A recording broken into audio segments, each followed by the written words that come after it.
ఉత్సాహం ఉరకలేస్తున్న ఈ సభను చూస్తుంటే బతుకమ్మలతో నిండిన భద్రకాళి చెరువును చూస్తున్నట్టు అనిపిస్తున్నా.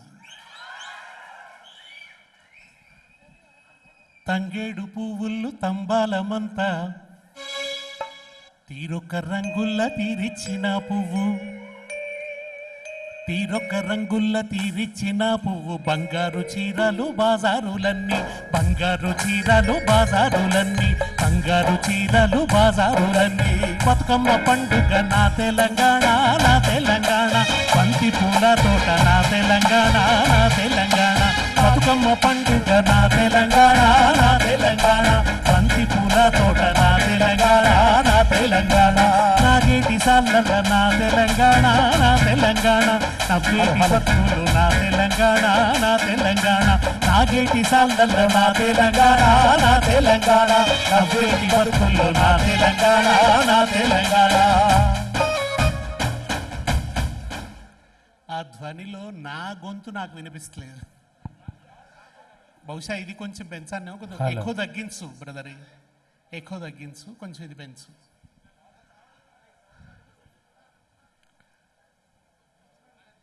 ఈ సభలో ఉన్న అక్కలను చూస్తే నిండిన చెరువులో తేలుతున్న చద్దుల బతుకమ్మలా కనబడుతున్నారు.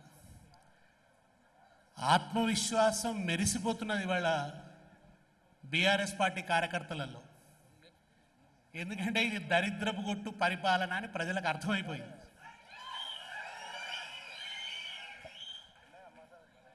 తిరిగి గులాబీ జెండా ఎగరవలసిందే అనేది ఇవాళ తెలంగాణ ప్రజల గుండెల్లో కదులుతున్న ఆకాంక్ష. అందుకే ఇవాళ బీఆర్ఎస్ పార్టీ కార్యకర్తల కళ్ళల్లో కొండంత ఆత్మవిశ్వాసం కనబడుతున్నది. మిమ్మల్ని చూస్తుంటే దసరా నాడు పాలపిట్టలను చూసినంత సంబూరంగా ఉన్నది. కొత్త బట్టలు గట్టి కోటి ముచ్చట్లు, పాలపిట్టల చూసి పడుచు చప్పట్లు, పాలపిట్టల చూసి పడుచు చప్పట్లు. జొన్న కర్రల జెండ జోరున్నదేమి, అలై బలై తీసే నా తెలంగాణ, నా తెలంగాణ. జంబి పంచిన ఆర్తి నా తెలంగాణ, నా తెలంగాణ, అలై బలై తీసే నా తెలంగాణ, నా తెలంగాణ. జంబి పంచిన ఆర్తి నా తెలంగాణ, నా తెలంగాణ. నాగేటి సాల్లల్ల నా తెలంగాణ, నా తెలంగాణ, నవ్వేటి బతుకుల్లో నా తెలంగాణ, నా తెలంగాణ. నాగేటి సాల్లల్ల నా తెలంగాణ, నా తెలంగాణ, నవ్వేటి బతుకుల్లో నా తెలంగాణ, నా తెలంగాణ. వేదిక మీదకి రాగానే జయశంకర్ సార్ విగ్రహం కనబడ్డది. వరంగల్కి ఎప్పుడు వచ్చినా కానీ నన్ను ఒక పితృవాత్సల్యంతోని, తండ్రి ప్రేమతోని దగ్గర తీసుకునేవాడు. జయశంకర్ సార్ అంటే నాకు జయశంకర్ సార్ని చూస్తే ఏమనిపించేదంటే, తెలంగాణ తల్లి తన కోసం తాను నియమించుకున్న అడ్వకేట్ తిరిగి అనిపించేది జయశంకర్ సార్ని చూస్తే. జీవితం అంతా ఒకటే ఎజెండా జయశంకర్ సార్కి, తెలంగాణ, మరొక ఎజెండా లేదు. తెలంగాణ తరఫున వాదించటమే జీవితంగా మారిపోయినవాడు. 3 ఉద్యమాలకు సాక్షి ఆయన. తెలంగాణ పోరాటం అనేది మలిదశ, మనం 96 నుంచి మనందరం సాక్షులు మలిదశ తెలంగాణ పోరాటానికి. కానీ 52లోనే తెలంగాణ పోరాటానికి బీజం పడ్డది. తమకు దక్కాల్సిన న్యాయమైన హక్కుల కోసం ఈ నేలను నెత్తురుతో తడిపిన చరిత్ర తెలంగాణ బిడ్డలది. 3 ఉద్యమాలకు కర్మసాక్షి జయశంకర్ సార్. 1952 ముల్కీ ఉద్యమంలో ఆయన భాగం. తెలంగాణ చెరువు తీరు మన జయశంకరు సారు, అలుగు దుంకి పారు పదునైన మాట జోరు, పాలు పోసుకున్న పజ్జొన్న కంకులల్లా, పైకి పైకి ఎగిరే ఆ పాల పిట్టలల్లా, నీ ఆశయాల వ్రాలు కనిపించే ఆనవాలు. తెలంగాణ చెరువు తీరు మన జయశంకరు సారు అలుగు దుంకి పారు పదునైన మాట జోరు పాలు పోసుకున్న పచ్చొన్న కంకులల్లా పైకి పైకి ఎగిరే ఆ పాల పిట్టలల్లా ఈ ఆశయాల వ్రాలు కనిపించే ఆనవాలు ఉద్యమమంటే ఇప్పుడు ఉరుకుతున్న ప్రవాహం స్వాభిమాన సమరంలో జాగృత జన సమూహం సమానత్వ విలువ కొరకు సాగుతున్న పయనం స్వరాష్ట్ర సాధన కోసం జరుగుతున్న సమరం ఆంధ్ర వలస పాలనకు ఇది అంతిమ చరణం చేరువలోనే ఉన్నది చెరవీడే సమయం ఆ ఉదయంలో ధ్వనించును ఆ ఉదయంలో ధ్వనించును జయశంకరు హృదయం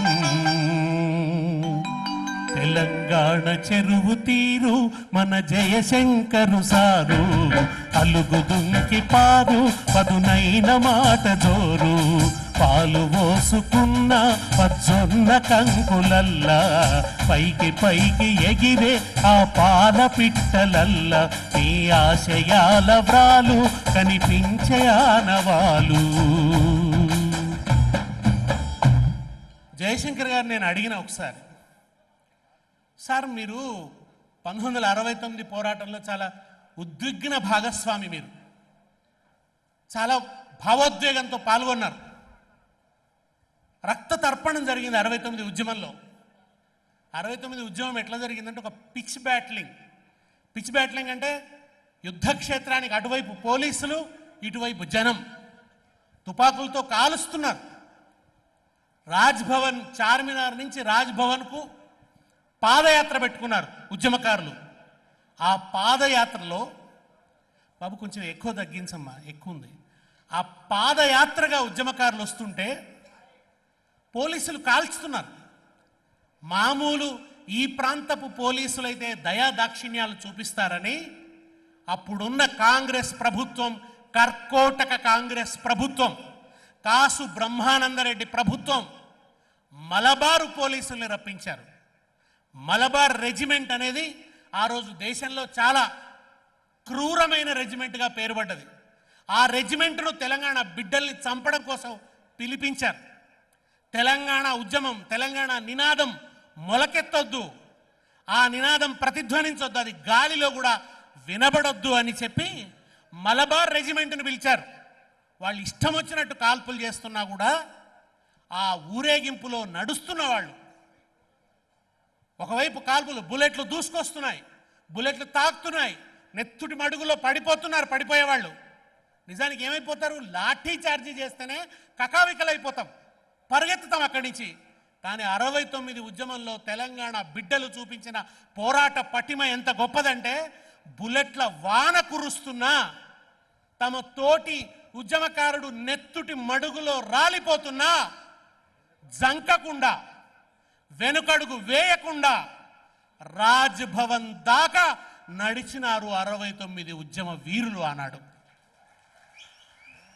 నీళ్ల వనరు తరలించి నిధులన్నీ మళ్ళించి తెలంగాణ బతుకుల్లో తెగమట్టి గొట్టినా ఆంధ్ర సర్కారుపై అసమాన పోరు చేసి ప్రత్యేక రాష్ట్రానికి ప్రాణమిచ్చిన అమరులకు జోహారులు జోహారులు అమరులకు జోహార్ వీరులకు జోహార్ అమరులకు జోహార్ వీరులకు జోహార్ మా ఉల్ల రేవుల్ల మట్టి పొత్తిళ్ళల్ల మట్టి పొత్తిళ్ళల్ల మట్టి పొత్తిళ్ళల్ల కొవ్వా పువ్వుల తీరు అమరులుంటారు అమరులుంటారు అమరులుంటారు కొవ్వా పువ్వుల తీరు అమరులుంటారు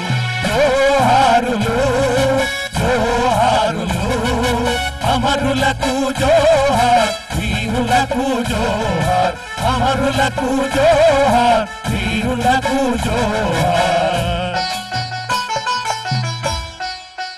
ఈ పాటలో చివరి చరణం ఉంటుంది. తెలంగాణ కవులు ఎంత అద్భుతంగా పాటలు రాస్తారంటే, నిజంగా అంటే రాసింది సిద్ధారెడ్డి గారు. మీరు తొవ్వపంటి పోతుంటే మీ బాట పంటి పక్కన పూలు కనిపిస్తే అవేవో మామూలు గడ్డి పూలు అనుకోకండి. అవి తెలంగాణ కోసం ప్రాణార్పణ చేసిన అమరుల చిరునవ్వులు అని చెప్తున్నాడు కవి. అవి పువ్వులు కావు, అమరుల చిరునవ్వులు అని చెప్తున్నాడు. తొవ్వా పువ్వుల తీరు అమరులుంటారు, కనుపాప చూపుల్ల కన్నీటి పాటల్ల ఎన్నీలా దీపాల ఎలుగులై నోళ్లకు ఏటి పాయల నీటి ఊటల జోహార్, గట్ల మీది గడ్డి చిలుకల జోహార్, చిలుకల జోహార్, వరి మొలకల జోహార్. జోహారులు జోహారులు, అమరులకు జోహార్, వీరులకు జోహార్, అమరులకు జోహార్, వీరులకు జోహార్. నేను ఒకసారి కేసీఆర్ గారితో కలిసి హెలికాప్టర్లో ప్రయాణిస్తుంటే ఈ మహబూబాబాద్ నుంచి ఖమ్మం వరకు ఆ వాగుల మీద అనేకం చెక్ డ్యాములు కట్టినారు. ఆ చెక్ డ్యాములు కట్టి నీళ్లు బ్రహ్మాండంగా ఆగి ఉన్నాయి. అద్భుతంగా వరి పొలాలు కనిపిస్తున్నాయి. వరి పొలాలు కనిపిస్తుంటే అప్పుడు కేసీఆర్ గారు ఒక మాట అన్నారు, శ్రీనివాస్ ఆ పాటలో ఉంది కదా, కనుపాప చూపుల్లా కన్నీటి పాటల్లా ఎన్నీల దీపాల ఎలుగులైనోళ్లకు ఏటి పాయల నీటి ఊటల జోహార్, ఏటి పాయల నీటి ఊటలతో జోహారు, గట్ల మీది గడ్డి చిలకల జోహారు, చిలకల జోహార్, వరి మొలకల జోహార్. ఆ కింద వరి పొలాలు కనిపిస్తుంటే సార్ అన్నారు, ఇదిగో ఇదే అమరులకు నిజమైన నివాళి, ఇది వరి మొలకల జోహార్ అని చెప్పినాడు. అటువంటి ఒక వరి మొలకల జోహార్ అర్పించిన ప్రభుత్వం 10 ఏళ్ళు సాగింది. జయశంకర్ గారు కేసీఆర్ గారిని కలిసిన తర్వాత ఒక మాట అన్నారు, మీరు ఆయన ఒడువని ముచ్చట చదవండి, దాంట్లో ఉంటుంది. నేను అనేక మంది నాయకుల్ని కలిశాను, ఎవరికి తెలంగాణ బాధ అర్థం కాలే, తెలంగాణ ఘోష అర్థం కాలే, తెలంగాణకు జరిగిన అన్యాయం అర్థం కాలే. అసలు ఎవడు గుండె తోటి విననే లేదు, మీద మీదనే విన్నారు. చెవిపెట్టి హృదయంతో విన్నవాడే లేడు. అట్లా హృదయంతో విన్నవాడు, లోతుగా అర్థం చేసుకున్నవాడు, అట్లా అర్థం చేసుకొని తిరిగి దాన్ని ప్రజల భాషలో వివరించి చెప్పినవాడు, చివరిదాకా నిలబడ్డవాడు ఒక్క కేసీఆర్ మాత్రమే అని చెప్పి రాసుకున్నాడు. జయశంకర్ గారు బతికున్న రోజులల్లా రేవంత్ రెడ్డి ఆయన నీడ కన్నా వచ్చిండా ఎప్పుడన్నా? ఎన్నడన్నా జయశంకర్ సార్ నీడలో కన్నా వచ్చినవాడా? ఎన్నడన్నా విద్యాసాగర్ రావుతో కరచాలనం చేసినాడా? ఏనన్నా బియ్యాల జనార్దన్ రావు దగ్గర కూర్చొని ముచ్చట పెట్టిండా? ఏం తెలుసు ఆయనకు తెలంగాణ? ఏం తెలుసు ఆయనకు తెలంగాణ గోస?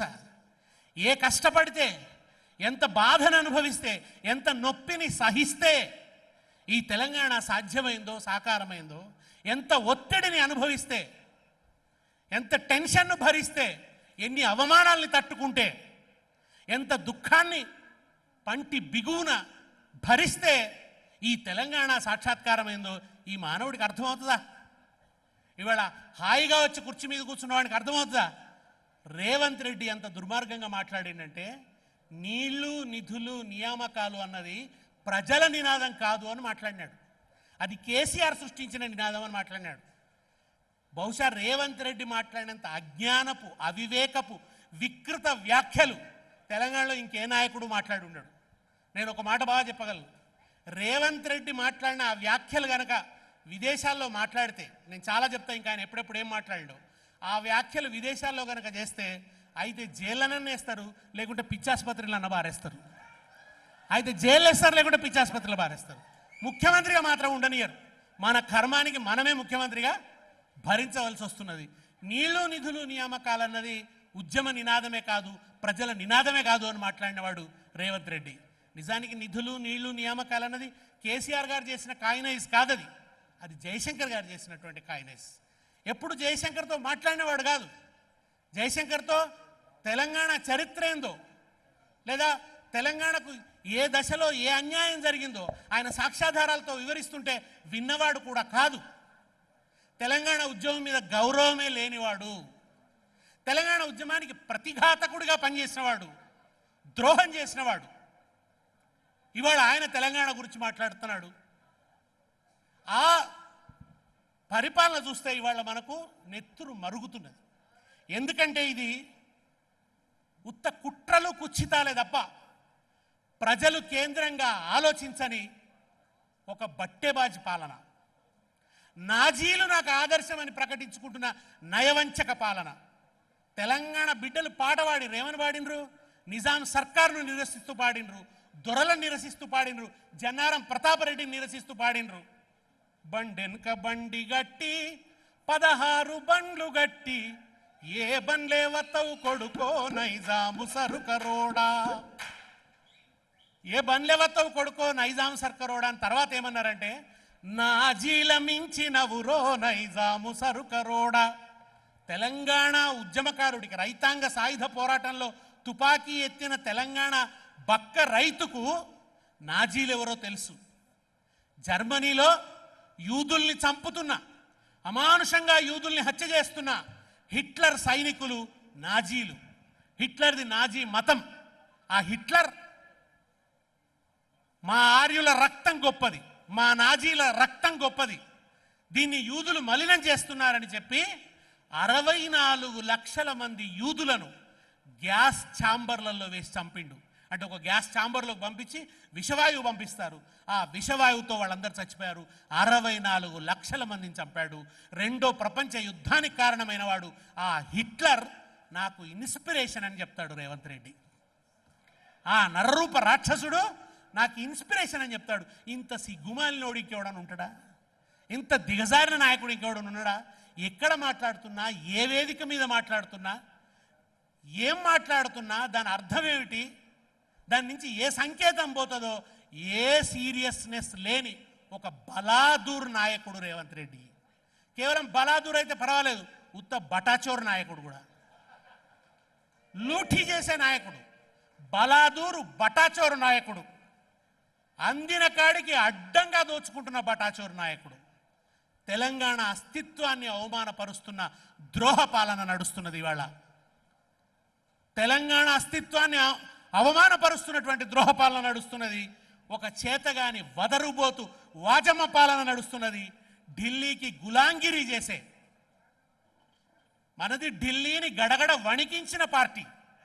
కేసీఆర్ నిరాహార దీక్ష చేస్తే తెలంగాణ మొత్తం అగ్నిగుండమైతే, యూనివర్సిటీలు యుద్ధ మైదానాలైతే, ఎక్కడికక్కడ ప్రతి మనిషి ఒక విద్యుత్ తరంగమై ఎగిసి పడితే, ర్యాలీలతో తెలంగాణ నేలంతా హోరెత్తిపోతే, చివరికి బిడ్డలు తమ శరీరాలు కాల్చుకొని జై తెలంగాణని నినాదాలు చేస్తుంటే, వాళ్ళు ఒక అగ్ని సూర్యుళ్ళై ఉదయిస్తుంటే, తెలంగాణ బొబ్బకు, తెలంగాణ దెబ్బకు ఢిల్లీ పీఠం గజ గజ గజ గజ గజ గజ వణికింది. అది తెలంగాణ చరిత్ర, ఢిల్లీని వణికించిన చరిత్ర. కానీ ఇవాళ నడుస్తుంది ఏంటంటే ఢిల్లీని చూసి వణికే చరిత్ర నడుస్తున్నది. మనం ఢిల్లీని వణికించిన చరిత్ర అయితే ఇవాళ ఢిల్లీని చూసి వణికే చరిత్ర నడుస్తున్నది. ఢిల్లీకి గులాంగిరి చేసే పాలన, పక్క రాష్ట్రానికి సద్దులు మోసే కోవర్టు పాలన, పక్క రాష్ట్రానికి సద్దులు మోసే కోవర్టు పాలన. కాళోజీ అన్నాడు, ఎవరనుకున్నారు ఇట్లవునని, ఎవరనుకున్నారు ఇట్లవునని, కావలి దొంగలు కుక్కల గంజి, కావలి కుక్కలు దొంగల గంజికి ఆశపడతాయని అన్నాడు కాళోజీ. కావలి కుక్కలు దొంగల గంజికి ఆశపడతాయని ఎవరనుకున్నారు అన్నాడు. ఇవాళ తెలంగాణ ప్రజలు కూడా అదే అనుకుంటున్నారు. రేవంత్ రెడ్డి అనే కావలి కుక్క పక్క రాష్ట్రపు దొంగల గంజికి ఆశపడుతున్నాడు, పక్క రాష్ట్రపు దొంగల గంజికి ఆశపడుతున్నాడని ఎవరనుకున్నారు ఇట్లా ఉన్నానని నెత్తికొట్టుకుంటున్నారు ఇవాళ తెలంగాణ ప్రజలు. ఆ మానవుడిని చూసి, ఆ మానవుడితో జీవితం విచ్ఛిన్నమైపోతుంటే, తెలంగాణలో సంక్షేమం సంక్షోభం పాలవుతుంటే, అభివృద్ధి అటకెక్కితే ఎవరనుకున్నారు ఇట్లా ఉన్నానని కాళోజీ వాపోయినట్టే ఇవాళ తెలంగాణ బిడ్డలు కూడా వాపోతున్నారు. ఈ విధ్వంస, ఈ వికార, ఈ వికృత పాలనను అంతం చేయడానికి ఇవాళ వర్ధన్నపేట ఒక యుద్ధ భేరీని మోగిస్తున్నది. ఇక్కడ ఇవాళ ఈ శిబిరం మామూలు శిబిరం కాదు. ఇది దుర్మార్గ పరిపాలన మీద, ఈ వంచక పరిపాలన మీద, నమ్మించి మోసం చేసిన పరిపాలన మీద, ఈ వదరుబోతు బలాదూరు బటాచోరు పాలన మీద వర్ధన్నపేట మోగిస్తున్న యుద్ధ భేరీ రావం ఈ సభ. శిశుపాలుడు 100 తప్పులు చేసేదాకా చూసిండు కృష్ణుడు. ఇవాళ 100 తప్పులు పూర్తయినాయి. ఇక తెలంగాణ వర్ధన్నపేట చక్రాయుధం సంధించాల్సిందే, సుదర్శన చక్రాన్ని ఇక వదలవలసిందే, ఇక శిశుపాలుడు అంతం కావాల్సిందే. ఢిల్లీకి మూటలు మోసేటి ఒరి మురికి ముఖ్యమంత్రి, ఢిల్లీకి మూటలు మోసేటి ఒరి మురికి ముఖ్యమంత్రి, మా గల్లీ కడుపులు కొట్టుతున్నవు రకాంగిరేసు కంత్రి. ఇవాళ నిధులు ఢిల్లీకి పారుతున్నాయి. నిధులు ఢిల్లీకి, మన నీళ్లు నిధులు నియామకాలు కదా, నిధులు ఢిల్లీకి, నదులు ఆంధ్రాకు. నియామకాలు లేవు, భయానకాలే. నియామకం కోసం అడిగితే వీపులు వాయగొడుతున్నారు. లైబ్రరీలోకి చొరబడి 2 లక్షల ఉద్యోగాలు ఇస్తామని ఆశపెట్టి నిరుద్యోగుల్ని మీ పల్లకి మోసే బొయ్యిలుగా మార్చుకొని ఇంటింటికి తిప్పి మాకు ఉద్యోగం వస్తుంది కాంగ్రెస్ కోటేయండి అని అడిగిన పాపం ఆర్తితోని వాళ్ళకు లేనిపోని ఆశలు పెట్టి వాళ్ళను వాడుకొని ఇవాళ ఆ బిడ్డలు మా ఉద్యోగాలు ఏవి అని అడిగితే నెత్తి బలగొడుతున్నారు, నెత్తురు కళ్ళ చూస్తున్నారు. కనుక ఇవాళ నిధులేమో ఢిల్లీకి పోతున్నాయి. ఢిల్లీకి మూటలు మోసేటి ఒరి మురికి ముఖ్యమంత్రి, మా గల్లీ కడుపులు కొట్టుతున్నవు రకాంగిరేసు కంత్రి. ఎప్పుడు చూసిన ఒర్రుడు చదువుడే ఓరి ముఖ్యమంత్రి. ఎప్పుడు చూసినా కదే పని. ఒక్క గొప్ప విజన్ లేదు, ఒక గొప్ప ఆలోచన ప్రకటించింది లేదు, ఒక గొప్ప పథకాన్ని కన్సీవ్ చేసింది లేదు, ఓ గొప్ప పథకాన్ని ప్రవేశపెట్టింది లేదు, ఒక వర్గాన్ని ఆదుకున్నది లేదు. అబ్బాయి ఎంత అద్భుతమైన ఆలోచన, ఎంత గొప్పగా ఎంతమంది ప్రజలకు ఎంత ఊరటనిస్తుంది ఈ ఆలోచన, ఈ పథకం, ఈ స్కీమ్ అనేది ఒక్కటి కనిపించిందా? ఒక్కటి కనబడ్డదా? కేసీఆర్ వచ్చిన 2 ఏళ్లలో ఎన్ని జరిగినాయి, 3 ఏళ్లలో ఎన్ని జరిగినాయి?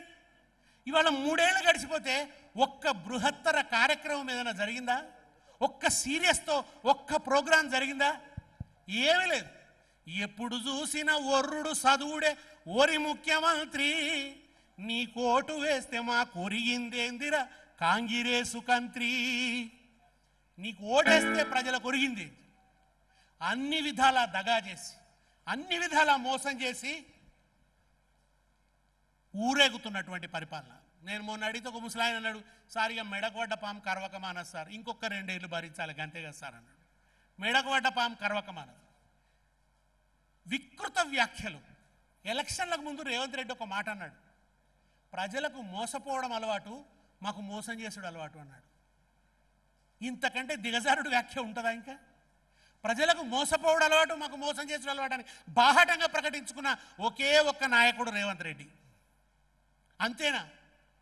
నువ్వు మూటలు మోస్తూ దొరికినావు కదా అంటే నిజానికి బాలారిష్టాలు కూడా తీరకముందే కొత్తగా వచ్చిన తెలంగాణ ప్రభుత్వాన్ని కూలగొట్టాలనే ప్రయత్నం చేసిరు చంద్రబాబు నాయుడు, రేవంత్ రెడ్డి. ఆ మూటలు మోసిండు. ఆయనకు తెలిసిన పని ఒకటే, మూటలు మోయటం. అందుకే మన బడ్జెట్ సమావేశాలప్పుడు ఆ బడ్జెట్ సంబంధించిన బ్యాగ్ తెచ్చిచ్చారు రేవంత్ రెడ్డికి అసెంబ్లీలో. ఆ బ్యాగును కిందికి మీదికి చూసుకుంటున్నాడు ఇట్లా ఇట్లా. అప్పుడు వెనక నుంచి సోషల్ మీడియాలో మనోళ్ళు ఒక పాట పెట్టిర్రు, గుర్తుకొస్తున్నాయి గుర్తుకొస్తున్నాయి ఆ నిదురించు జ్ఞాపకాలు నిద్రలేస్తున్నాయి గుర్తుకొస్తున్నాయి. ఆ జ్ఞాపకాలు గుర్తొచ్చినాయి ఆయనకి. బాలారిష్టాలు కూడా దాటకముందే చంద్రబాబు పనుపున వచ్చి ప్రభుత్వాన్ని పడగొట్టడానికి చూశాడు కదా. ఆ మూటలు మోయడం తప్ప ఇంకొక పని తెలవని మనిషి. మూటలు మోసినావు కదా, మూటలు మోస్తూ దొరికినావు కదా అని అడిగితే, ఒక టీవీలో ఒక యాంకర్ అడిగితే దానికి రేవంత్ రెడ్డి ఏమంటాడు, అది నాకు దక్కిన మెడల్ అనుకుంటా అంటాడు. అది నాకు దక్కిన బంగారు పతకం అనుకుంటా అంటాడు. ఇంతకంటే వికృత మానవుడు ఇంకెవడని ఉంటాడా? ఇట్లా మాట్లాడేటోడిని ఏమంటారు? నువ్వు నగ్నంగా రెడ్ హ్యాండెడ్గా డబ్బు పంచుతూ కొనాలని ప్రయత్నిస్తూ కెమెరాలకు చిక్కినవు కదా, ప్రజల ముందు నీ మానం పోయింది కదా, నీ ఇజ్జత్ పోయింది కానీ అడిగితే అది నాకు బంగారు పతకం అంటాడు. ఇట్లా మాట్లాడగలిగినటువంటి మానవుడు. ఇది మాత్రమేనా? ముఖ్యమంత్రి కాంగానే అడిగినారు, ముఖ్యమంత్రిగా నువ్వు ఎట్లా నడపాలనుకుంటున్నావు ప్రభుత్వాన్ని, నీకున్న విజన్ ఏమిటి, నీ ఆలోచన ఏమిటి, నీకు అనుభవం లేదు కదా అంటే దానికేమన్నాడు, ముఖ్యమంత్రి పని నడపడానికి అంత పెద్ద పనే, ఎవరి పని వాడు చెప్తాడు, మనం మీద మీద చూస్తే అయిపోయాయి, గుంపు మేస్త్రి పని లెక్క అన్నాడు. అది గుంపు మేస్త్రి పని లెక్క అన్నాడు. అంటే ఒక రాష్ట్ర రథాన్ని మీకు గుర్తుంటే తెలంగాణ ఎలక్షన్లు అప్పుడే ప్రెస్ మీట్లలో, మీట్ ద ప్రెస్ కార్యక్రమాలలో కేసీఆర్ గారు ఒక అద్భుతమైన విజన్ని తెలంగాణ ప్రజలకు వివరించి చెప్పినారు. ఇదిగో మేము వస్తే ఇది చేస్తాం, ఇగో ఇట్లా చెరువులు బాగు చేస్తాం, ఇట్లా ప్రాజెక్టులతో చెరువుల్ని అనుసంధానం చేస్తాం, ఇదిగో విద్యుత్తును 2 సంవత్సరాలు కాకముందే 3 సంవత్సరాలలో మేము విద్యుత్తును మెరుగుపరుస్తాం, విద్యకు సంబంధించి మా ఆలోచనలు ఇవి, వైద్యానికి సంబంధించి మా ఆలోచనలు ఇవి, ఐటీకి సంబంధించి మా ఆలోచనలు ఇవి, పరిశ్రమలకు సంబంధించిన మా ఆలోచనలు ఇవి, నిరుద్యోగులకు సంబంధించి మా ఆలోచనలు ఇవి అని అనేకమైనటువంటి టౌన్లో ట్రాఫిక్ని ఎట్లా ఈజౌట్ చేస్తాం, హైదరాబాద్ని ఎట్లా అభివృద్ధి చేస్తాం, మిగతా కేంద్రాలను ఎట్లా అభివృద్ధి చేస్తామని ఓ అద్భుతమైన విజన్ చెప్పిండు ఆయన. ఒక స్వాప్నికుడు అయి ఉండాలి ముఖ్యమంత్రి అనేవాడికి, ఒక డ్రీమ్ ఉండాలి, ఇదిగో నా రాష్ట్రాన్ని ఇట్లా చేస్తా అని ఒక సీరియస్ కన్సర్న్ ఉండాలి, ఒక పట్టింపు ఉండాలి. అది ఏమి లేకుండా ఏమన్నాడంటే అది గుంపు మేస్త్రి పని అన్నాడు.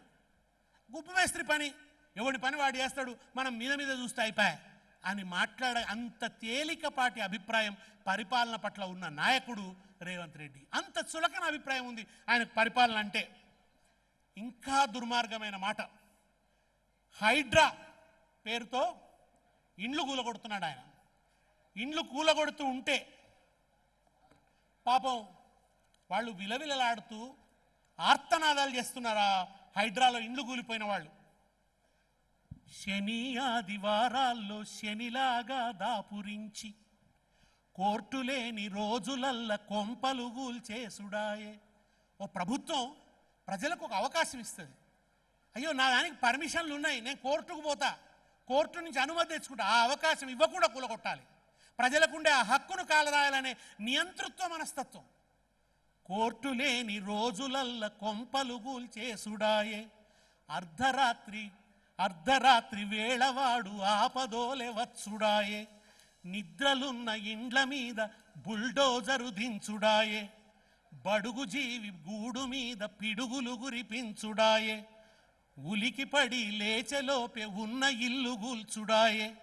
కరుణగల్ల కేసీఆర్ ఇండ్లకు పట్టాలిస్తే, కరుణగల్ల కేసీఆర్ ఇండ్లకు పట్టాలిస్తే కాంగిరేసు కగ్గిదల్గా ఉన్న ఇల్లు గూల్చబట్టే. ఖబర్దారు ఖబర్దారు కాంగిరేసు బిడ్డ, ఖబర్దారు ఖబర్దారు కాంగిరేసు బిడ్డ. నీ జులుం ఈడ సాగదు ఇది, నీ జులుం ఈడ సాగదు ఇది తెలంగాణ గడ్డ. ఖబర్దారు ఖబర్దారు కాంగిరేసు బిడ్డ, నీ జులుం ఈడ సాగదు ఇది తెలంగాణ గడ్డ. ఎంత అన్యాయం అంటే పాపం, నానా తంటాలు పడి బాధలు పడి పల్లె నుంచి పట్నానికి బతుకొచ్చిన మా అయ్య. కూలినాలి చేసుకుంట కూడబెట్టిన పైసతో కండలు కంకరగా మార్చి చెమటనే సిమిటిగా బూసి, కండలు కంకరగా మార్చి చెమటనే సిమిటిగా చేసి 20 ఏండ్ల కిందనే ఇగురంగా గట్టి నిల్లు కండ్ల ముందే కూల్చినాడు కాంగిరేసు హైడ్రగాడు. కండ్ల ముందే కూల్చినాడు కాంగిరేసు హైడ్రగాడు. కనికరమన్నది లేని కాంగిరేసు గుండగాడు. ఖబర్దారు ఖబర్దారు కాంగిరేసు బిడ్డ, ఈ తులుంగీడ సాగదు ఇది తెలంగాణ గడ్డ. ఖబర్దారు ఖబర్దారు కాంగిరేసు బిడ్డ, నీ తులుంగీడ సాగదు ఇది తెలంగాణ గడ్డ. పాపం ఆ ఇండ్లు కూలగొడుతుంటే వాళ్ళు దుఃఖంతో మా ఇండ్లు కూలగొట్టొద్దని ఏడ్చి మొత్తుకుంటుంటే టీవీలలో ఆ వీడియోలు వచ్చి మనం అందరం చూసినాం. ఓ యాంకర్ అడిగింది రేవంత్ రెడ్డిని, అరే మీరు అట్లా ఇండ్లు కూలుస్తుంటే పాప వాళ్ళు ఏడుస్తున్నారు కదా, ఆర్తనాదాలు ఆక్రందనలు చేస్తున్నారు కదా, వాళ్ళు మిమ్మల్ని తిడుతున్నారు కదా, మీకు ఏమనిపిస్తుంది అని అడిగారు. నిజంగా ఇవాళ మీరు తెలంగాణలో ఎవరి దగ్గరకైనా పోయి ఇట్లా తట్టి చూడండి, రేవంత్ రెడ్డి అని పాట పూర్తి కాకముందే నీ మొదలు పెడుతున్నారు జనాలు. పొట్టు పొట్టు తిట్టుడే, ఇక ఒక్క నిమిషం కూడా తెరపి లేకుండా చిన్న ఇక మన వేగంగా వస్తూనే ఉంటాయి అన్నమాట ఇక నోట్ల నుంచి. భయంకరంగా తిడుతున్నారు. ఇట్లా తిడుతున్నారు కదా, మరి నువ్వేమనుకుంటున్నావు అంటే ఆయన ఏమన్నాడు తెలుసా, అటువంటి వింటున్నప్పుడు నాకు ఒక షాడిస్టిక్ ప్లెజర్ వస్తుంది అన్నాడు. ఆ ప్రజలు తిడుతున్న తిట్లట ఆయనకు ఒక రకమైన సంతోషం కలిగిస్తాయట. పరపీడన ఆనందం అంటే ఇతరులను పీడిస్తే వచ్చే ఒక ఆనందాన్ని నేను పొందుతున్నా అని చెప్తున్నాడు ఆయన. ఇంతకంటే దుర్మార్గం ఇట్లాంటి వాడిని ఏమంటారు తెలిసిన, సైకో అంటారు. ఇటువంటి వాడిని సైకో అంటారు, మానసిక రోగి. అందుకే నేను ముందే అన్నా, ఈ మానవుడు వేరే దేశంలో ఉంటే అయితే జైలు వేస్తారు, లేకుంటే పిచ్చాసుపత్రిలో బారేస్తారు, అంతేగాని పరిపాలకుడిగా మాత్రం ఉండనివ్వరు. ఇంత అధ్వానంగా ఇంత దుర్మార్గంగా మాట్లాడుతున్నటువంటి ముఖ్యమంత్రి బహుశా చరిత్రలో రేవంత్ రెడ్డి తప్ప ఇంకొకరు లేరు. ఇటువంటి వికృత వ్యాఖ్యలు ఎన్నో. మొన్నటికి మొన్న 2 జూన్ నాడు ముఖ్యమంత్రి చేసే ప్రసంగం, రాష్ట్రంలో నువ్వేం చేసినావు, ఏం అభివృద్ధి చేసినావు అనే ప్రసంగం చేస్తారు కదా, అది ఎంత సీరియస్ ప్రసంగం, అది అధికారిక ప్రసంగం, ప్రజలకు ఇచ్చే నివేదిక, దాని పట్ల ఎంత సీరియస్నెస్ ఉండాలి. ఎండగొడుతుందని మధ్యలో బంద్ చేసి, ఎండగొడుతుంది మొత్తం ఏం చెప్తాం తీసి ఆయన మడతపెట్టి జేబులో పెట్టుకున్నాడు. కేసీఆర్ గారు మేము 30 పేజీలు రాస్తే 40 పేజీలు రాస్తే కూడా ఆయన చదువుతుండే, ప్రజలకు తెలవాలి మనం ఏం తాపత్రయపడుతున్నామో తెలవాలని చెప్పి. అట్లాంటిది అది ఏమీ లేకుండా ఎవడు చదువుతాడు అని చెప్పి తీసి అంతే నాన్ సీరియస్ అన్నమాట. Non serious fellow. అతనికి ప్రజల పట్ల కన్సర్న్ లేదు, పట్టింపు లేదు, ఏ సీరియస్నెస్ లేదు, ఓ గంభీరమైన దృక్పథం లేదు, ఓ గంభీరమైన ఆలోచన లేదు. అడ్డిమేర గుడ్డి దెబ్బల సీఎం అయినా 1,00,000 కోట్లో 2,00,000 కోట్లో వేసుకుందాము, పొద్దు గడుపుకుందాము, తర్వాత చూద్దాము, ఉంటే ఇండ్లు ఉంటాం, ఆ రాహుల్ గాంధీ ఉండనిస్తే మళ్ళీ పీసీసీ ప్రెసిడెంట్ చేస్తే ఇంట్లోనే ఉంటా, లేకుంటే పిలిచిండు కదా ముజ్సే జుడో అన్నాడు కదా మొన్న వచ్చి.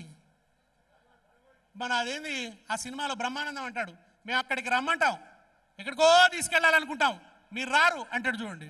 సరిగ్గా అట్లనే అన్నాడు మొన్న మోడీ రేవంత్ రెడ్డితోని, ముస్సే జుడో అంటున్నాడు ఆయన. అంటే రేవంత్ రెడ్డి ఏమనాలి, అరే ఇట్లా మాట్లాడుతుండేది అనుకుంటున్నాడు, ఈయన కూడా ఇగిలిస్తున్నాడు, లోపల లోపల మాట్లాడాల్సింది బయట చెప్తున్నాడు ఏంది అన్నట్టు చూస్తున్నాడు. అంతే తప్ప అది బహిరంగంగా 2 వేరువేరు పార్టీలు, 2 భిన్న ధృవాలైన పార్టీలు, 2 విరుద్ధమైనటువంటి పార్టీలు, ఆయన ఓపెన్గా ముస్సే జుడో అంటున్నాడు. ఇది ఇవాళ రాష్ట్రంలో నడుస్తున్నటువంటి ఒక కాకి చీకటి ఒకటైనట్టు ఒక ద్రోహ పరిపాలన నడుస్తున్నది. ఇటువంటి దిగజారిన భాషను మాట్లాడుతున్నాడు. ఏమైపోయింది ఇవాళ నిజంగా మీ వర్ధనపేట ఎట్లుండేది ఎట్లయిపోయింది? 6 రమేష్ సమయంలో జరిగిన అభివృద్ధి ఏమిటి? ఇవాళ ఆ అభివృద్ధి ఆగిపోలేదా? నగరం ఎంత వర్ధనపేట ఎట్లా అభివృద్ధి అయింది, రోడ్లు ఎట్లా అభివృద్ధి అయినాయి, ఎట్లా సెంట్రల్ లైటింగ్ వచ్చింది, ఎట్లా ఇక్కడ చెక్ డ్యాములు నిర్మాణమైనాయి, వ్యవసాయం ఎంత సరిగ్గా ఉన్నది, ఎలక్ట్రిసిటీని కేసీఆర్ గారు ఒక 2 సంవత్సరాలలో 24 గంటల కరెంట్ వచ్చే స్థాయికి తీసుకుపోయింది కదా. ఆయన రాగానే రైతు బతుకు బాగు కావాలని మొట్టమొదట చెరువులు బాగు చేసిండు. మనం తెలంగాణ ఉద్యమం అంతా కూడా చెరువుల గురించే మాట్లాడినాం. కనుకనే మొట్టమొదట మిషన్ కాకతీయ, అది కూడా చూడండి, మీ వరంగలే, మీ ఓరుగల్లే తెలంగాణ అస్తిత్వానికి కేంద్రంగా నిలిచిన గడ్డ, తెలంగాణ చారిత్రక వైభవానికి తిరుగులేని ప్రతీక ఓరుగల్లే, ఒక గొప్ప ప్రతీక. అందుకే మనం చెరువులు బాగు చేయడానికి వాళ్ళు ఈ సమాజానికి ఇచ్చిన విజ్ఞానం. మన తెలంగాణ ఇట్లా త్రిభుజాకారంలో ఉంటుంది, పైన పడ్డ వాన కిందికి జారిపోతుంది నదులలోకి, దాన్ని ఎక్కడికక్కడ ఆపాలి, ఇట్లా ఏటవాలుగా ఉంటుంది కనుక ఎక్కడికక్కడ ఆపాలని గొలుసు చెరువుల వ్యవస్థని సృష్టించిన వాళ్ళు కాకతీయులు. వాళ్ళు ఆవిష్కరించారు గొలుసు చెరువుల వ్యవస్థని. చిన్నప్పుడు మా అమ్మ అంటుండే, ఏదైనా పని చెప్తే పనిలోకి మనం అడుగు పెట్టకముందే భయపడితే, పని మొదలు పెట్టకముందే భయపడతావేంద్రా పాకాల చెరువుకి దున్నపోతోలే అంటుండే. పాకాల చెరువు దగ్గరకు వచ్చిన దున్నపోతు ఆ పాకాల చెరువు కింద సాగయ్యే భూమి చూసి అబ్బ గింత భూమి దున్నానా అని గుండెవలికి చచ్చిపోయిందట. అటువంటి అంటే మన సామెతలలో భాగం అయిపోయింది పాకాల చెరువు. పాకాల, లక్నవరం, ధర్మసాగరం ఇటువంటి అద్భుతమైన చెరువుల్ని దవ్వి కాకతీయులు ఒక చోట ఒక శాసనం వేశారట. శత్రురాజులు ఎవరైనా వస్తే మీరు మా ఖజానా లూటీ చేయండి పర్వాలేదు, మీరు మమ్మల్ని చంపండి పర్వాలేదు, మీరు మా ధనం ఎత్తుకుపోండి పర్వాలేదు, కానీ ఈ చెరువుల్ని విధ్వంసం చేయకండి అని శాసనం వేశారు కాకతీయులు. అంత ప్రేమించారు వాళ్ళు. ఆ గొలుసు చెరువుల వ్యవస్థను ఆవిష్కరించారని కృతజ్ఞతతో, అంటే కేసీఆర్ గారికి తెలంగాణ వ్యవసాయ స్పృహ ఉంది, తెలంగాణ జలస్పృహ ఉంది, తెలంగాణ చరిత్ర స్పృహ కూడా ఉంది. ఆయన అందుకనే చెరువులు బాగు చేసే కార్యక్రమానికి పెట్టిన పేరు మిషన్ కాకతీయ అని పేరు పెట్టినారు. ఆయన మిషన్ కాకతీయ అని పేరు పెట్టి చెరువులు బాగు చేశారు. ఎన్ని చెరువులు బాగుపడ్డాయి మీ వర్ధనపేట నియోజకవర్గంలో? ఎన్ని చెరువులు పూడిక తీసి నీటి నిల్వ సామర్థ్యాన్ని పెంచుకుంటే ఇక్కడ భూగర్భ జల మట్టం పెరిగింది. వచ్చిన 2 ఏళ్లలో ఎన్ని బృహత్తరమైన కార్యక్రమాలు. చెరువులు బాగు చేసినాడు, కరెంటు బాగు చేసినాడు. ఇన్ని చేసిన తర్వాత కూడా ఇంకా ఏదో చెయ్యాలి. రైతుకి ఇది సరిపోతలేదు. కరెంటు బాగైనంత మాత్రాన సరిపోతలేదు, నీళ్ళు వచ్చినంత మాత్రాన సరిపోతలేదు. ఇంకా ఏదో చెయ్యాలని ఆలోచించి ఆయన ఆవిష్కరించిన అద్భుతమైన పథకం, ప్రపంచమే మెచ్చిన పథకం, రైతన్నకు కొండంత అండగా నిలిచిన పథకం రైతు బంధు పథకం. కరోనా కష్టకాలంలో కూడా ఎక్కడ ఆదాయం లేదు, అంత లాక్డౌన్ పరిస్థితి. ఆ సమయంలో కూడా రైతుల ఖాతాల్లో డబ్బులు వేసిన ఒకే ఒక్క ముఖ్యమంత్రి కేసీఆర్ గారు. 76,000 కోట్ల రూపాయలు రైతులకు ఇచ్చాడు ఆయన. మొట్టమొదట మనం తెలంగాణ ముఖ్యమంత్రిగా కేసీఆర్ అయినప్పుడు తెలంగాణ బడ్జెట్ 60,000 కోట్లు. ఆయన 10 ఏళ్లలో కేసీఆర్ రైతులకు ఇచ్చింది 76,000 కోట్లు. అంటే ఒక రాష్ట్ర బడ్జెట్తో సమానమైన డబ్బు. మామూలుగా ఒక చిన్న రాష్ట్రం యొక్క పూర్తి బడ్జెట్ ఎంత ఉంటుందో అంత ధనం రైతులకు ఇచ్చిన ఒకే ఒక్క ముఖ్యమంత్రి కేసీఆర్. చరిత్రలో ఒకే ఒక్కడు కేసీఆర్. ఎవరైనా రైతు నుంచి దోచుకున్న వాళ్ళే, కానీ రైతుకి ఇచ్చిన వాళ్ళు లేరు. కరోనా కష్టకాలంలో కూడా ఎవరి జేబుల్లో పైసలు ఉన్నాయంటే అవి తెలంగాణ రైతుల చేతుల్లో ఉన్నాయి. అట్లా రైతు బంధును అందుకొని హిమ్మత్తుగా వ్యవసాయం చేసిన వర్ధనపేట ఇవాళ ఏమైపోయింది? ఆటో ఆయనకు పైసలు ఇస్తే ఎరువులు ముద్దుకొచ్చి ముంగిట పడి ఇవాళ ఎరువులది ఏం హాలత్ అయిపోయింది. అప్పుడే చెప్పిండు కేసీఆర్ సార్ ఎలక్షన్ సభలలో, మళ్ళా పెద్దపాం మింగినట్టు అవుతుంది ఈ కాంగ్రెస్ వాళ్ళకి ఓటేస్తే అని చెప్పిండు ఆయన. తీర్థం పోదాం తిమ్మక్క అంటే నువ్వు గుల్లే నేను సల్లే అన్నట్టు అవుతుందని చెప్పిండు ఆయన. సరిగ్గా ఆయన చెప్పినట్టే ఇవాళ పెద్దపాం మింగినట్టే అయింది. ఇవాళ 2 బస్తాలకు మించి యూరియా ఇయ్యడట, దానికో యాపట. మనకు 2 మిగిలినాయి. రైన్లలో నిలబడి కాళ్ళకు వాపు, ఫోన్లో యాపు. కాళ్ళకు వాపులు వస్తున్నాయి. ఆ యాప్ ఎవడికి అర్థమైతలేదు. షాపుల్లో లేని యూరియా యాపుల్లో ఎట్లుంటుందో తెలియదు. ఇవాళ ఎరువు కోసం నానా అవస్థలు పడాల్సినటువంటి పరిస్థితి వచ్చింది. సునాయాసంగా వచ్చి ఇంటి ముందటికి వచ్చిన ఎరువు కోసం ఇవాళ రైతు దిక్కుదోచని పరిస్థితిని ఎదుర్కొంటున్నాడు. హాయిగా నిజానికి ఆయన గోడౌన్ల సామర్థ్యం పెంచాడు కేసీఆర్. మన తెలంగాణ రాగానే వచ్చి ఎంతుంది గోడౌన్ల సామర్థ్యం, ఇది సరిపోదు అని ఓ 20 రెట్లు పెంచినాడు ఆయన. పెంచి అక్కడ ఉన్నటువంటి కేంద్ర మంత్రిని పట్టుకొని, అయ్యా బాబు మీకు అన్సీజన్లో యూరియా అవసరం ఉండదు కదా, అది మాకు పంపించండి అని బతిలాడుకొని అన్సీజన్లో యూరియా తెప్పించుకొని బఫర్ స్టాక్ పెట్టుకొని సీజన్ రాగానే అదును మీద రైతుకు వెంటనే అందించి రైతుకు రంది లేకుండా చేసాడు కేసీఆర్. ఎందుకంటే కేసీఆర్కు పరిపాలన పటిమ ఉన్నది, రైతంటే ప్రేమ ఉన్నది, రైతు పట్ల కన్సర్న్ ఉన్నది కనుక ఆ పని కేసీఆర్ చేయగలిగిండు. ఇప్పుడు ఈ మానవుడికి లేదు. మాల్ అడ్మినిస్ట్రేషన్ వాగుడే తప్ప, ఉత్త వాజమ్మ వ్యవహారమే తప్ప పనిమంతుడు కాదు.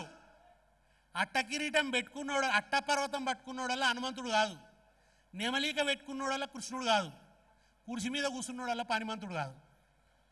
ఈయన కూడా పనిమంతుడు కాదు. పని రాదు, పని రాకపోయినా అర్థం చేసుకోవచ్చు. పని తెలుసుకుందామనే సీరియస్నెస్ కూడా ఈ మానవునికి లేదు.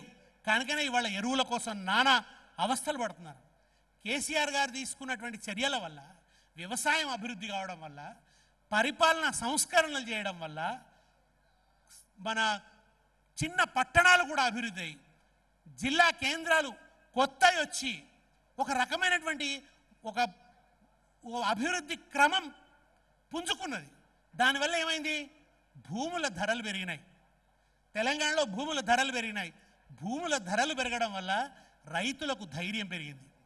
అంతకుముందు మీకు సమైక్య రాష్ట్రంలో రైతుకు ఏ ధైర్యం లేదు. రైతులు ఏ స్థాయికి వచ్చిరంటే వాళ్లకు బతుకుదామనే కోరికనే పోయింది, జీవనేచ్ఛనే పోయింది. మమ్మల్ని ఎవడు అడుగుతాడు సార్, మమ్మల్ని ఎవడు పట్టించుకుంటాడు సార్ అనే పరిస్థితి రైతులది కనబడుతుండే. చివరికి ఆ రైతులు ఆత్మహత్యలు చేసుకొని చచ్చిపోవడం తప్ప ఇంకో మార్గం లేకుండా అయిపోయింది. కనుక బతుకు మీదనే ఆశపోయింది. పొలం వ్యవసాయంలో వచ్చే ఆదాయం కన్నా అప్పుల భారం పెద్దదైపోయి జీవితం మీద ఆశ కోల్పోయి చచ్చిపోయినారు. కానీ కేసీఆర్ వచ్చిన తర్వాత భూముల ధరలు పెరగడం వల్ల, రైతు బంధు రావడం వల్ల నాకు భూమి అమ్మినా కానీ నేను బతుకుతా, ఒక ఎకరం అమ్మినా నా కష్టాలు తీరిపోతాయనే హిమ్మత్ రావడం వల్ల ఆత్మహత్యలు తగ్గిపోయినాయి. అట్లా భూముల ధరలు పెరిగినాయి. పండిన ప్రతి గింజను కొత్తగా కొనుగోలు సెంటర్లు పెట్టి ఐకేపీ సెంటర్లలోనే ధాన్యం కొనుగోలు చేసిండ్రు. ఇవాళ ధాన్యం కొనుగోలు దగ్గర ఎన్ని అవస్థలు, బార్దాన్ సంచులు ఉండవు, కొనేటోడు కొనడు, వానకు దడిసిపోతుంది, రంగు మారిపోతుంది, నానా అవస్థలు. ఇవాళకి ఇంకా ధాన్యం ఉన్నది, ఇంకా కొనని ధాన్యం ఉన్నది. ఇవాళకి ఇంకా కుప్పల దగ్గరనే రైతులు ఏడ్చేటువంటి దిక్కుమాలిన పరిస్థితిని వాళ్ళ రైతులు అనుభవిస్తున్నారు. ఎటువంటి తెలంగాణను ఏ స్థాయికి దిగజార్చిండు రేవంత్ రెడ్డి.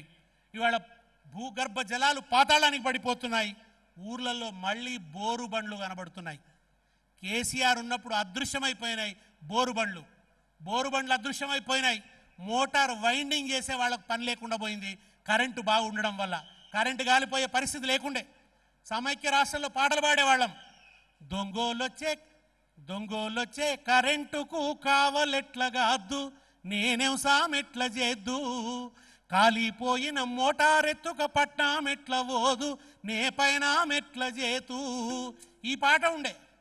అటువంటిది మోటార్లు కాలిపోయే బాధ పోయింది. ఇవాళ మళ్ళా మోటార్లు కాలిపోతున్నాయి, మళ్ళా ట్రాన్స్ఫార్మర్లు కాలుతున్నాయి. మళ్ళా ట్రాన్స్ఫార్మర్ కావాలంటే నానా తంటాలు పడాల్సి వస్తున్నది. మళ్ళా కరెంటు ఎటమటమవుతున్నటువంటి పరిస్థితిని ఇవాళ మనం చూస్తున్నాం. కనుక కేసీఆర్ చెప్పినట్టు మళ్ళా పెద్దప మింగింది. ఇదంతా ఒకవైపు. నేను ముఖ్యంగా ఒక విషయం చెప్పడానికి వచ్చిన, మీరు మెలకువతో ఉండాలి, స్పృహతో ఉండాలి. పెద్ద కుట్ర జరుగుతున్నది. మళ్ళా తెలంగాణ మీద గద్దలాడుతున్నాయి, గద్దలు తిరుగుతున్నాయి. సమైక్యవాద గద్దలకు మళ్ళీ ధైర్యం వస్తున్నది. వాళ్ళు మళ్ళా కొత్త ఎత్తుగడలతో వస్తున్నారు. ఆంధ్రప్రదేశ్లో జరిగిన ఒక పార్టీ ఆవిర్భావ సభలో ఒక అర్భకుడు అంటాడు, ఏమని? తెలంగాణ అనే పదం డిక్షనరీలనే లేదట. తెలంగాణ అనే పదం డిక్షనరీలనే లేదని చెప్పి మాట్లాడతాడు. ఆయన పేరు బక్కని నరసింహులు. నేనన్నా, నువ్వు బక్కగా ఉన్నావో లేదో కానీ, భౌతికంగా బక్కగా ఉన్నావో లేవో కానీ, ఆత్మగౌరవం రీత్యా మాత్రం నువ్వు చాలా బక్కగా ఉన్నావు అని చెప్పినాడు. భావజాల పరంగా ఆయన చాలా బక్కగా ఉన్నాడు. మనందరికీ ఉన్న తెలంగాణ స్పిరిట్, తెలంగాణ ఆత్మ గౌరవం భావన ఆ బక్క నరసింహులకు లేదు. ఆయనకు తెలంగాణ అన్న పదం డిక్షనరీలో లేదట. తెలంగాణ నీ అయ్య జాగిరా అని ఇంకొకడు అంటున్నాడు. తెలంగాణ గడ్డ మీదకి వచ్చి ఎవడినైతే పొలిమేర అవతల దాకా ఎళ్ళగొట్టినమో, ఎవడైతే తెలంగాణకు సై అనక తెలంగాణకు అనుకూలంగా పార్టీలో తీర్మానం చేయకపోతే మీకు ఈ గడ్డ మీద ఉండడానికి కూడా అర్హత లేదు, మీకు ఇక్కడ రాజకీయం చేయడానికి అర్హత లేదని పొలిమేర అవతల దాకా కాళోజీ చెప్పినట్టు తన్ని తరిమి కొట్టినమో, వాడు మళ్ళా వచ్చి తెలంగాణ గడ్డ మీద నిలబడి, హైదరాబాద్ నడిబొడ్డున నిలబడి తెలంగాణ మీ అయ్య జాగిరా అని మనల్ని అడుగుతున్నాడు. ఎట్లా వచ్చింది మళ్ళా ఈ ధైర్యం? ఎందుకు మళ్ళీ గద్దలు తిరుగుతున్నాయి? నిజానికి 1956లో ఆంధ్రప్రదేశ్ ఏర్పడుతున్నప్పుడు మనోళ్ళు ఏమన్నారు తెలుసా? ఆంధ్ర తెలంగాణ అని పేరు పెడదామన్నారు. కానీ ఆ రోజు ఆంధ్ర పాలకులు ఏం చేశారంటే, తెలంగాణ అన్న పేరే లేకుండా ఏదో ఉత్తర భారతదేశం పేర్లలాగా ఉత్తరప్రదేశ్, మధ్యప్రదేశ్ అన్నట్టు ఆంధ్రప్రదేశ్ అని పేరు పెట్టిరు. తెలంగాణ అన్న పేరే లేకుండా చేసిరు. తెలంగాణ అన్న పేరునే మర్చిపోయేటట్టు చేసిండ్రు. తెలంగాణ అన్న పదమే కాలగర్భంలో కలిసిపోయేలాగా చేసిండ్రు. 69లో తిరిగి తెలంగాణ నినాదం ఊపిరి పోసుకున్నది. జై తెలంగాణ నినాదం అగ్ని జ్వాలలాగా ఎగిసింది. ఎగిసితే ఏం చేసిండ్రు? కాల్చి చంపేసిండ్రు. అప్పుడు కూడా తెలంగాణ నినాదం ఉండకూడదని నాకు మన ఆయన ఎక్కా యాదగిరిరావు గారని ఈ తెలంగాణ అమరవీరుల స్తూపాన్ని చెక్కింది ఎక్కా యాదగిరిరావు గారు. ఆయన చెప్పిండు ఒక మాట. ఆయన ఈ స్తూపం కోసం డిజైన్లు తీసుకురమ్మన్నారట. అమరవీరుల స్తూపం అసెంబ్లీ ముందట ఉంటుంది కదా, అది మన గడ్డగట్టిన దుఃఖానికి గుర్తు, మనం అనుభవించిన క్షోభకు గుర్తు. తెలంగాణ ఎంత దుర్మార్గమైన బాధల్ని భరించింది, ఎంత దారుణంగా బతికింది అనడానికి, ఎట్లా కాల్చి చంపినరు తెలంగాణ బిడ్డలు అనడానికి ఆ అమరవీరుల స్తూపం ఒక గుర్తు కదా. ఆ అమరవీరుల స్తూపం నిర్మాణం చేసేటప్పుడు టంగుటూరు అంజయ్య అప్పుడు ఆయన డిజైన్లు చూసిండట. డిజైన్లు చూస్తే ఎక్కా యాదగిరిరావు గారు పోయి నేను నల్లసరబ్ బండతో చేస్తా అన్నాడట. నల్లసరబ్ బండ ఎందుకంటే తెలంగాణలో గుళ్ళన్నీ కూడా నల్లసరబ్ బండతోనే ఉంటాయి, విగ్రహాలన్నీ నల్లసరబ్ బండతో ఉంటాయి. రామప్ప గుడిలో విగ్రహాలు నల్లసరబ్ బండతో ఉంటాయి, 1000 స్తంభాల గుడి నల్లసరబ్ బండ. కనుక తెలంగాణ అమరవీరుల స్తూపం కూడా నల్లసరబ్ బండతోనే ఉండాలి అని ఎక్కా యాదగిరిరావు గారు చెప్పినట. చెప్తే ఆయనకు నచ్చింది అంజయ్యకు. అరే వీడికి తెలంగాణ గురించి బాగా ఎరక అని చెప్పి నువ్వే చెయ్యి అన్నాడట. అది తీసుకొని వస్తుంటే ఒక ఆంధ్ర నాయకుడు చెప్పిండట, చూడు నువ్వు స్తూపం ఎట్లా చెప్తావంటే అది చూసి మళ్ళా ఎవరికి తెలంగాణ అనాలనే ఇన్స్పిరేషన్ రావద్దు, తిరిగి ఎవడు తెలంగాణ అనాలనే ఆ ఉత్ప్రేరణ కలిగేలాగా స్తూపం ఉండొద్దు, ఎవరికి అర్థం కాకుండా చేయని చెప్పిండట. దాంట్లో ఆ స్పిరిట్ కనబడొద్దు అని పక్కకు తీసుకుపోయి చెప్పిండట ఎక్కా యాదగిరిరావు గారు ఎప్పుడు చెప్పేది. మీరు ఇప్పటికి వెళ్ళి చూడండి, ఆ స్తూపంకు కింద 9 రంధ్రాలు ఉంటాయి, 9 బుల్లెట్ ఇంప్రెషన్స్. అవి బుల్లెట్ గుర్తులు. ఆయన ఎందుకు అవి పెట్టిండంటే every district got a bullet. ప్రతి జిల్లాకు బుల్లెట్ గాయమైంది, ప్రతి జిల్లాలో ఒక బిడ్డ చచ్చిపోయిండు, అన్యాయంగా చంపేసిండు కాసుబ్రహ్మాందరెడ్డి ప్రభుత్వం. అందుకని కింద ఆయన 9 బుల్లెట్ రంధ్రాలు పెట్టినాడు. ఆ పైన ఒక సాంచి స్తూపాన్ని పెట్టాడు ఆయన. ఆ ఆర్చ్ తోరణం పెట్టాడు. ఆ తోరణం ఎందుకు పెట్టినాడంటే ఆ తోరణం కింద ఎవరి పేర్లు రాస్తామో వాళ్ళు పవిత్రాత్మలు. ఈ అమరులు వీళ్ళు ధర్మబద్ధమైన పోరాటం చేసి చనిపోయారు, న్యాయబద్ధమైన పోరాటం, చట్టబద్ధమైన పోరాటం చేసి చనిపోయారు కనుక వాళ్ళు పవిత్రాత్మలని చెప్పి నేను ఆ ఆర్చిని పెట్టినా అన్నాడు. ఆ పైన అశోక చక్రం పెట్టాడు. అశోక చక్రం ఎందుకంటే ధర్మ పోరాటం, ఆ చక్రం ధర్మ చక్రం. అది వీళ్ళు చేసింది ధర్మ పోరాటం అనడానికి అశోక చక్రాన్ని పెట్టినాడు. ఆ పైన ఒక అరవిచ్చిన మల్లె మొగ్గను పెట్టాడు ఆయన. ఎందుకు ఈ మల్లె మొగ్గను పెట్టిరు సార్ అని నేను అడిగిన. దానికి ఆయన ఏం చెప్పిండంటే, నాకు ఒక అనుమానం ఉండే, రేపు చరిత్రలో అసలు ఈ అమరవీరుల స్తూపం మీద దండ వేసే ధైర్యం తెలంగాణ నాయకులకు వస్తుందో రాదో అనే అనుమానం నాకుండే. అందుకని నేనే శాశ్వతంగా ఒక పువ్వు పెడతా అని పాలరాతితో మల్లె పువ్వుని చేసి పెట్టినా అని చెప్పిండు ఆయన. నిజంగా కూడా ఆ స్తూపానికి ఎవరు దండ వేలే. మళ్ళా ఆ స్తూపం ఒక కూడలిగా ఎప్పుడు మారింది, ఒక తీర్థయాత్ర స్థలంలాగా ఎప్పుడు మారింది, ఎప్పుడు ఆ స్తూపం దగ్గర ఉద్యమకారులు వచ్చి ఇక్కడి నుంచి మా కార్యక్రమాన్ని మొదలు పెడతాం, మా కార్యాచరణను మొదలు పెడతాం అనే ఒక పవిత్ర స్థలంగా, ఒక రణస్థలంగా మళ్ళీ ఎప్పుడు మొదలైంది అంటే మలిదశ తెలంగాణ పోరాటంలో కేసీఆర్ నాయకుడిగా ఉద్భవించిన తర్వాతనే అమరవీరుల స్తూపం ఒక రణకేంద్రంగా మళ్ళీ మారింది. అటువంటి 69లో తెలంగాణ అంటే కాల్చి చంపినరు. 2000 సంవత్సరంలో ఇదే వరంగల్కి చెందిన ప్రణయ్ భాస్కర్, ఆయన వినయ్ భాస్కర్ గారి అన్న, ఆయన అసెంబ్లీలో లేచి మా తెలంగాణకు అన్యాయం జరుగుతుంది అని మాట్లాడబోతే అప్పుడున్న స్పీకర్ యనమల రామకృష్ణుడు తెలంగాణ అన్న పదం అసెంబ్లీలో నిషేధం అని చెప్పాడు ఆయన. ఇంతకంటే అవమానం ఇంకోటి ఉంటుందా? ఆ యనమల రామకృష్ణుడు వారసుడై వాళ్ళ మన ముఖ్యమంత్రి, వాళ్ళ మానస పుత్రుడై వాళ్ళ మన ముఖ్యమంత్రి, అదే మానసికత నింపుకున్నవాడే ఇవాళ మన ముఖ్యమంత్రి. తెలంగాణ అన్న పదాన్ని నిషేధించారు. 2026 వచ్చేసరికి అదే పరిపాలకుడు ఇంకా తెలంగాణ మీద కన్నేసి తెలంగాణ వచ్చిందన్న సత్యం జీర్ణం కాక ఆయన ఏం మాట్లాడుతున్నాడు, ఆంధ్రప్రదేశ్లో తెలంగాణ నాయకుల చేత ఏం మాట్లాడిస్తున్నాడంటే తెలంగాణ అన్న పదం డిక్షనరీలే లేదు అని మాట్లాడుతున్నాడు. బక్కని నరసింహులు మాట్లాడింది బక్కని నరసింహులు కాదు, వెనక ఉన్న బాబు గారే మాట్లాడుతున్నారు. వెనక ఉన్న మూల విరాట్టు వేరే, ఆ విరాట్టు మాట్లాడిస్తున్నాడు. నిజానికి 14వ శతాబ్దంలో ఢిల్లీని పరిపాలించిన గియాసుద్దీన్ తుగ్లక్ నాణాలు ముద్రించాడు. ఆ నాణాల మీద ఏముందంటే తెలంగాణ అనుంది. తెలంగాణ అనుంది.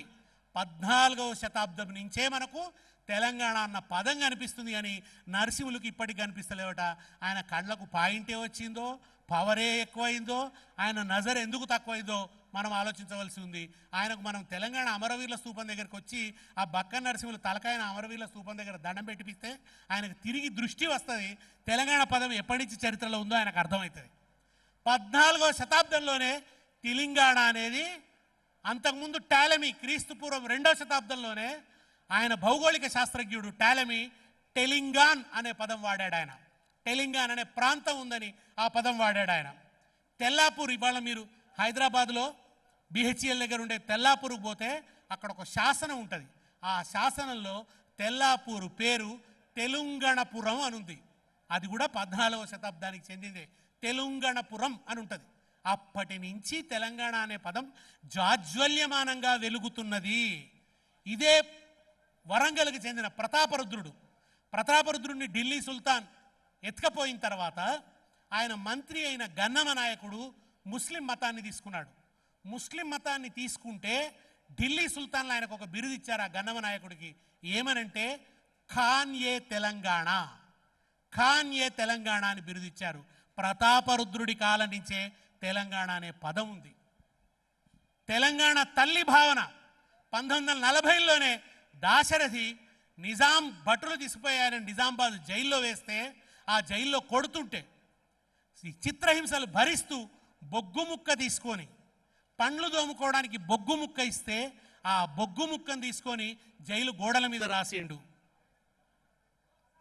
మూగవోయిన కోటి తమ్ముల గళాల పాట పలికించి కవితా జవమ్ము కూర్చి నా కళానకు బలమిచ్చి నడిపినట్టి నా తెలంగాణ కోటి రత్నాల వీణ అని ఆ జైలు గోడల మీద రాసిండు ఆయన. కోటి తెలుగుల బంగారు కొండ కింద పరుచుకొన్నట్టి సరస్సు లోపల వసించి పొద్దు పొద్దున అందాల పూలు పూయు నా తెలంగాణ తల్లి కంజాతవల్లి అని రాసిండు దాశరథి 1940లోనే. ఆ పోరాటాన్ని కూడా ఏమని పిలిచిన మనం? వీర తెలంగాణ సాయుధ పోరాటం అన్నాం. రావెళ్ళ వెంకట్రామారావు 40లోనే పాట రాసిండు. అబలయని దేశమును కబళింప తలపడిన పరరాజులకు స్త్రీల పటు శౌర్యమును చూపి రాజ్యతంత్రము నడిపెరా తెలంగాణ రాణి రుద్రమదేవిరా, రాజ్యతంత్రము నడిపెరా తెలంగాణ రాణి రుద్రమదేవిరా. కథనాన శత్రువుల కుత్తుకల నవలీల, కథనాన శత్రువుల కుత్తుకల నవలీల ఉత్తరించిన బలం మత్తులేలిన భూమి. వీరులకు మొగసాలరా తెలంగాణ ధీరులకు కాణాచిరా, వీరులకు మొగసాలరా తెలంగాణ ధీరులకు కాణాచిరా. కల్పనాతీతమౌ కమనీయ శిల్పమును వేయి కంపాలలో వెలగించి మించినది. అడుగడుగు శిల్పాలురా తెలంగాణ ఆలయపు శిఖరాలురా. భూగర్భమున గనులు పొంగిపారే నదులు శృంగార వనతతుల సింగారముల పంట నా తల్లి తెలంగాణరా వెలలేని నందనోద్యానమురా అని 40లోనే రావెళ్ళ వెంకట్రామారావు ప్రకటించిన తెలంగాణను ఇవాళ ఒకడొచ్చి నీ అయ్య జాగిరా అంటాడు, ఒకడు డిక్షనరీలో లేదంటాడు. కేసీఆర్ అనే సింహం కుర్చీలో లేదు కనుకనే, కేసీఆర్ కుర్చీలో ఉంటే జై తెలంగాణ అనే ఆత్మగౌరవ నినాదం సింహంలా కూర్చున్నట్టు ఆయన లేడు కనుకనే ఈ గుంటనక్కలు ఇవాళ మళ్ళా తెలంగాణను కబళించడానికి చూస్తున్నాయి. ఇక్కడ వర్ధనపేట అప్రమత్తం కావాలి, ఈ కుట్రల్ని పసిగట్టాలి. తిరిగి తెలంగాణను ఈ ఈనగాచి నక్కల పాలు కాకుండా, ఈ దాచి దయ్యాల పాలు చేసినట్టు కాకుండా అటు తెలంగాణ వ్యతిరేకుల కుట్రల్ని, వాళ్ళకు సహకరిస్తున్న కోవర్ట్ రేవంత్ రెడ్డి కుట్రల్ని బద్దలు కొట్టి తిరిగి మనం ఈ తెలంగాణ గోల్కొండ కోట మీద సెక్రటేరియట్ మీద గులాబీ జెండా ఎగరేయాలి. జై తెలంగాణ, జై తెలంగాణ, జై తెలంగాణ.